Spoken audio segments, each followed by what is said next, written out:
جسم مثالی پر قرآن و حدیث سے دلیل پیش کریں۔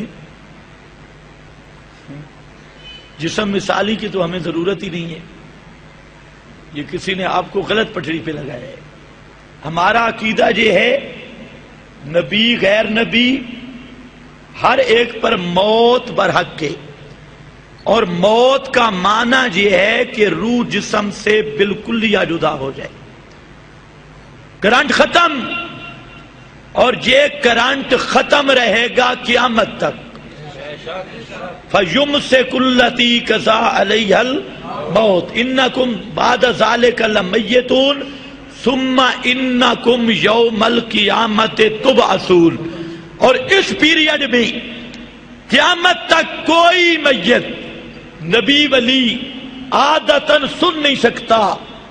روح جدا ہوئی، قیامت تک روح اس بدن میں نہیں، اور مرنے کے بعد اہل دنیا کا کلام امام الانبیاء ہوں یا انبیاء غیر انبیاء کوئی بھی عادتاً نہیں سن سکتا۔ ما انت بمسمع من فی القبور یوم یجمع اللہ الرسل فیقول ماذا اجبتم قالوا لا علم لنا انک انت علام الغیوب انک لا تسمع الموتى ان تدعوهم لا يسمعوا دعاءکم وهم عن دعائهم غافلون۔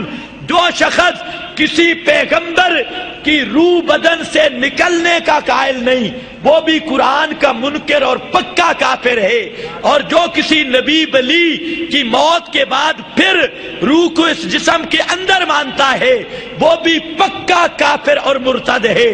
اور تیسرے نمبر پر جو کسی موت کے بعد نبی ولی کے سننے کا قائل ہے عادتاً ما فوق الاسباب، وہ شخص بھی پکا مشرک اور پکا کافر اور قرآن کی 100 آیت کا منکر۔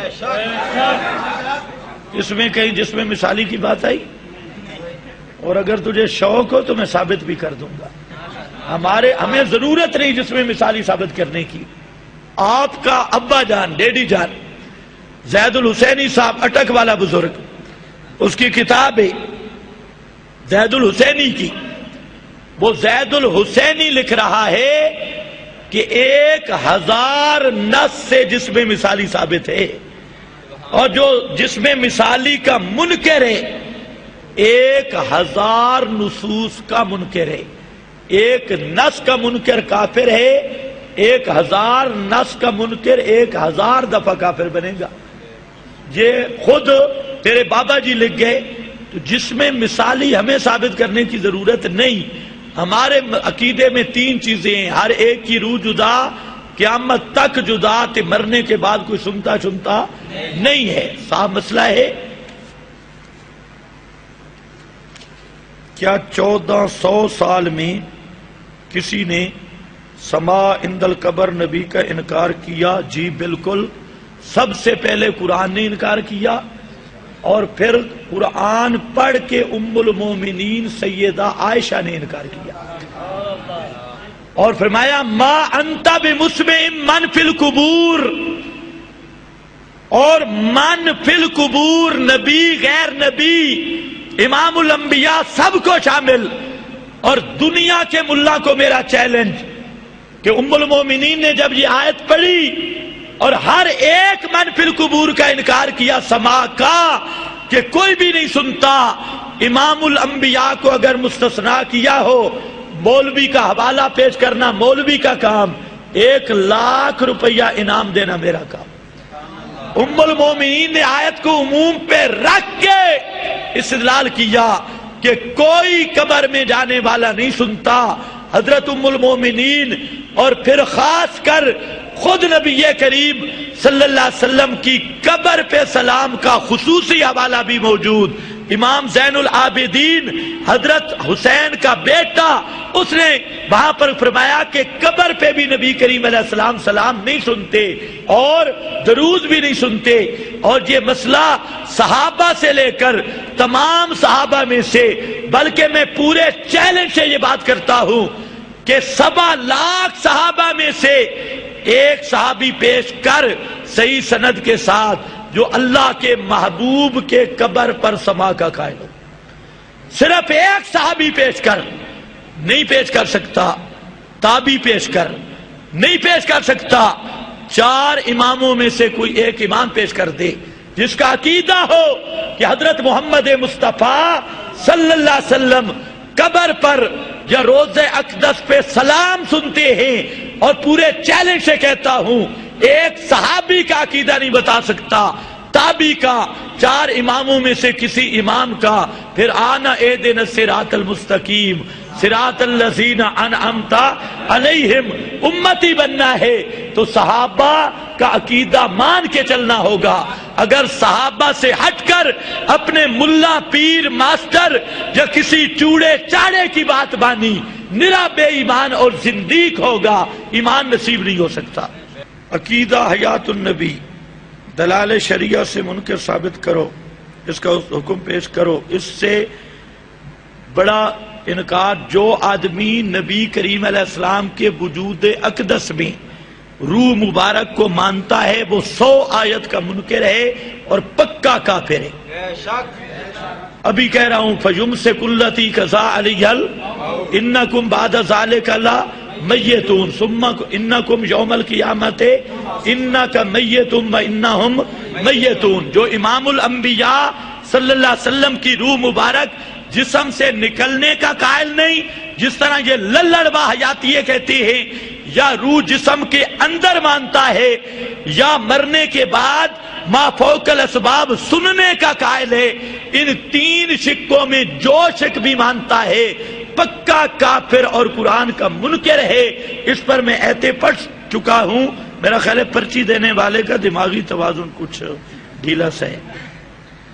1957 سے پہلے ایک مفسر محدث کا نام بتائے جس نے انبیاء قبر میں مردہ ہیں۔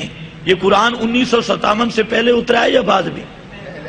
جی قرآن نے کہا الم نجعل الارض کفاتا احیاء و امواتا، اس کا معنی مفسر شابی نے کیا کہ ظاہرھا للاحیاء و بطنھا للاموات۔ مفسر ابن کثیر، ابن جریر اور البحر المحیط، ساری کائنات کے مفسرین کہہ رہے ہیں کہ اس آیت کا معنی ہے جو قبر میں ہے وہ مردہ ہے، جو زمین کی پیٹھ پر ہے وہ زندہ ہے۔ اب سوال یہ ہے کہ نبیوں کی قبریں زمین میں ہیں یا نہیں؟ اور آیت کا معنی سب مفسرین کہتے ہیں جو قبر میں ہے وہ کیا ہے؟ مردہ ہے۔ تو اب اس سے واضح حوالہ کیا ہوگا؟ یہ میرا بھائی تیرے دماغ پہ شیطان نے بول فرمایا اور تیرے دل میں پورا شرک اور کفر اور قرآن کی دشمنی پک چکی ہے، ورنہ قرآن مقدس کی آیت اموات غیر احیاء، اللہ فرماتے ہیں جن جن کو اللہ کے سوا تم پکارتے ہو، اور پکارتے کس کو تھے؟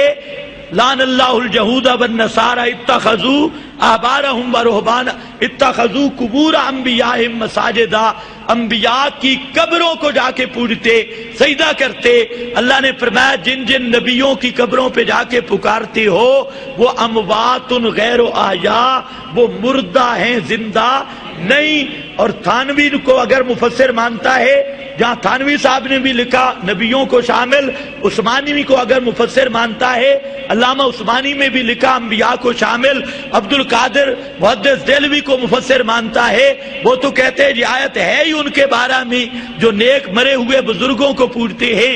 روح المعانی کو مفسر مانتا ہے، وہ بھی کہتے ہیں انبیاء کو شامل، اور حتیٰ کہ احمد رضا خان وہ بھی لکھ گیا کہ اموات غیر احیاء انبیاء کو بھی شامل۔ اور اللہ فرماتے ہیں جن جن کو اللہ کے سوا پکارتے ہو وہ مردے ہیں، زندہ نہیں۔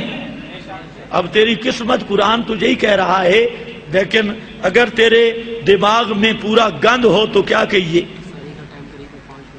کوئی مسئلہ نہیں۔ حضرت علی کی پیدائش اور کون سی ہے؟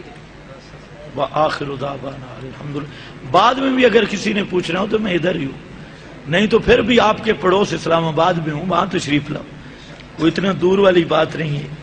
ربنا تقبل منا انک انت السمیع العلیم وتب علینا